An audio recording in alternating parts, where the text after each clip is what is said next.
ഗുരുവായൂർ നിയോജക മണ്ഡലത്തിലെ യു.ഡി.എഫ് സ്ഥാനാർത്ഥി സി.എച്ച്. റഷീദിന്റെ തെരഞ്ഞെടുപ്പ് പ്രചരണത്തിന് ചാവക്കാട് ഉജ്ജ്വല തുടക്കം. കൈവിട്ടുപോകുന്ന വിജയം ഇക്കുറി നേടിയെടുക്കാനാകുമെന്ന പ്രതീക്ഷയിലാണ് യു.ഡി.എഫ് ക്യാമ്പ്. മുല്ലത്തറ ജംഗ്ഷനിൽ നിന്നും ആരംഭിച്ച റാലിയിൽ യു.ഡി.എഫ് ഘടകകക്ഷി നേതാക്കൾ ഉൾപ്പെടെ നൂറുകണക്കിന് പ്രവർത്തകർ അണിനിരന്നു. ആവേശോജ്വലമായ റാലി നഗരം ചുറ്റി ചാവക്കാട് കൂട്ടുങ്ങൽ ചത്തുരത്തിൽ സമാപിച്ചു.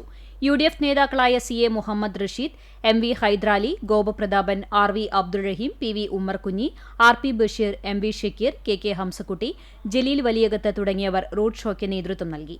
2006 ഗുരുവായൂർ നിയോജക മണ്ഡലത്തിൽ യു.ഡി.എഫ് സ്ഥാനാർത്ഥിയായി മത്സരിച്ച സി.എച്ച്. റഷീദ് സി.പി.എമ്മിലെ കെ.വി. അബ്ദുൾ ഖാദറിനോട് 12,309 വോട്ടുകൾക്ക് പരാജയപ്പെട്ടിരുന്നു.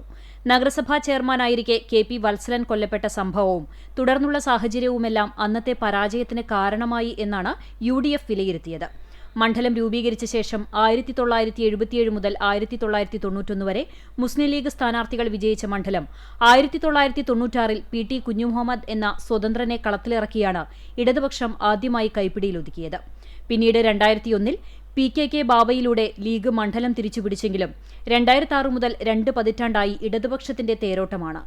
ഇക്കുറി മികച്ച പ്രകടനത്തിലൂടെ തങ്ങളുടെ പഴയ വിജയപ്രഭാവത്തിലേക്ക് തിരിച്ചെത്താനുള്ള ഒരുക്കത്തിലാണ് മുസ്ലിം ലീഗും ഐക്യജനാധിപത്യ മുന്നണിയും.